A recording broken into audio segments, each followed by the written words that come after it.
रात का वक्त था, ऐसी रात जो सदियों में शायद एक बार उतरती है। हवा में अजीब सी नमी थी, जैसे हर सांस के साथ कोई पुराना राज अंदर घुस रहा हो। जहरा नंगे पांव पहाड़ पर चढ़ती जा रही थी। पथरीली जमीन ने उसके पैर जख्मी कर दिए थे, मगर वो न रुकी न कांपी। उसके दिल में अब न कोई खौफ था न कोई पछतावा, बस एक जलती हुई आग थी, इंतकाम की आग। जैसे ही वो पहाड़ की चोटी पर पहुंची, सामने एक खौफनाक मंजर उसका मुंतज़िर था। चांदनी कहीं दूर कहीं खो चुकी थी, हर तरफ धुंध का राज था, और उस धुंध के दरमियान एक वसीओ अरीज कब्रिस्तान। टूटे फूटे कुतबे, जमीन में धंसे हुए कब्रें, कुछ जगहों पर कब्रें जैसे खुली हुई थीं और उनसे निकलती एक पुरअसरार सलांद जो सीधा दिल को जकड़ लेती थी। कब्रों के बीचों बीच एक बहुत बड़ा पुराना दरख्त खड़ा था। उसकी शाखें सूखी हुई, जैसे हजारों बरसों से किसी का इंतजार कर रही हूं। जहरा कदम कदम चलती उस दरख्त की तरफ बढ़ी।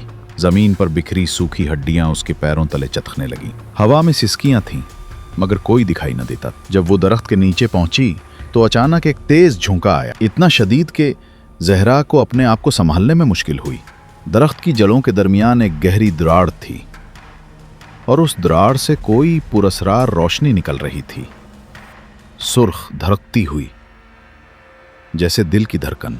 जहरा दरख्त के तने से टीक लगाकर बैठ गई, और पहली बार बचपन के दिनों के बाद वो फूट फूट कर रो दी। उसकी सिसकियां गूंजती रहीं और कब्रिस्तान खामोशी से सुनता रहा। अचानक जमीन हल्की सी कांपने लगी। दरख्त के तने में से एक सरगोशी उभरी, दुख, धोखा, तन्हाई, इंतकाम।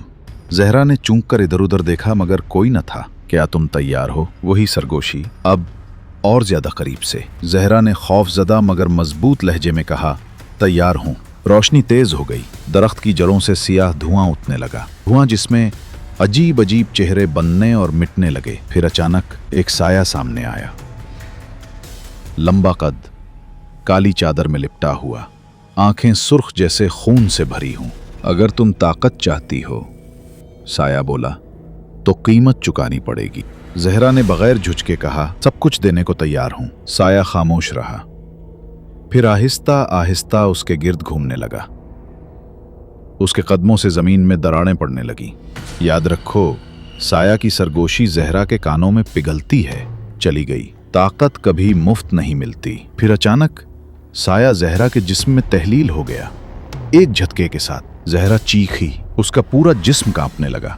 उसकी आंखों में एक नया रंग चमकने लगा, सियाह रंग, अंधेरे का रंग। जमीन हिलने लगी, दरख्त की शाखें जोर जोर से हिलने लगी, कब्रें खुलने लगी, और फिर सुकून छा गया। ज़ोहरा आहिस्ता आहिस्ता खड़ी हुई। उसकी सांसें धीमी मगर गहरी थीं। अब वो ज़ोहरा नहीं रही थी, अब वो कब्रिस्तान की वारिस बनने की पहली सीढ़ी चढ़ चुकी थी। ये रात गुजर गई, मगर गांव में अगली सुबह एक अजीब सा खौफ उतरा, जैसे किसी ने उनके दरवाजों पर मौत की दस्तक दी हो। किसी को इल्म न था कि पहाड़ के पीछे अंधेरों में एक नया तूफान जन्म ले चुका है, एक ऐसी कुव्वत जो सिर्फ बर्बादी लाएगी। और उस कुव्वत का नाम था ज़ोहरा। पहाड़ के पीछे छुपा कब्रिस्तान अब ज़ोहरा का मस्कन बन चुका था। दुनिया की नज़र में ये सिर्फ एक वीरान जगह थी, मगर ज़ोहरा के लिए ये एक जादुई, पुरअसरार और अंधेरों से भरा हुआ किला था। हर रात जब चांदनी कब्रिस्तान से रूठ जाती, दरख्तों की शाखें, कब्रों के कुतबे और ज़मीन के अंदर छुपी रूहें जाग उठती। ज़ोहरा कब्रिस्तान के बीचों बैच बैठती, अपने दोनों हाथ ज़मीन पर रखती और आंखें बंद कर लेती। उसकी सांसें लंबी और गहरी होती, और ज़मीन के अंदर छुपे साए उसके गिर्द जमा होने लगते।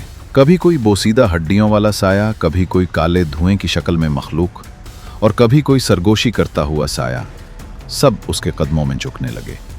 हर रात वो उन सायेदार मखलूकात से सीखती, हर रात वो अपनी ताकत को बढ़ाती। अंधेरों की किताबें, वो किताबें जिन पर इंसानों की नज़र कभी न पड़ी थी, ज़ोहरा के सामने खुलने लगी।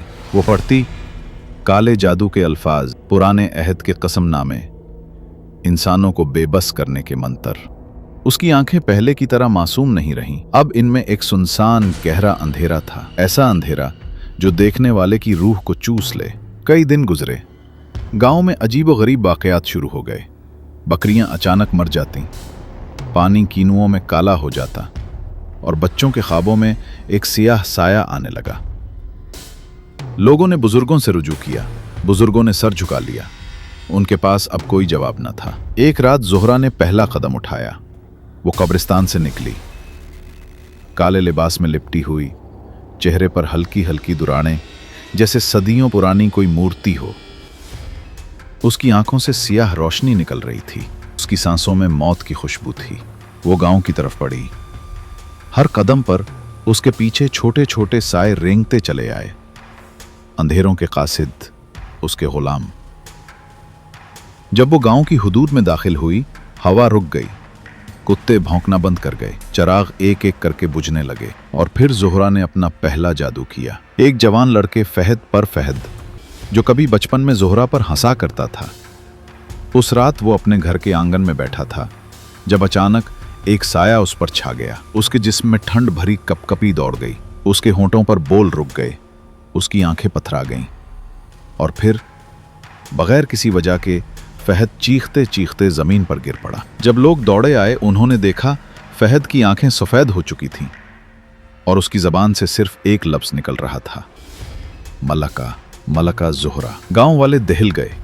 डर की एक लहर पूरे इलाके में फैल गई। किसी को मालूम न था कि ये तो सिर्फ शुरुआत थी, असल तूफान अभी बाकी था, असल खौफ अभी कब्रिस्तान के अंधेरों में पर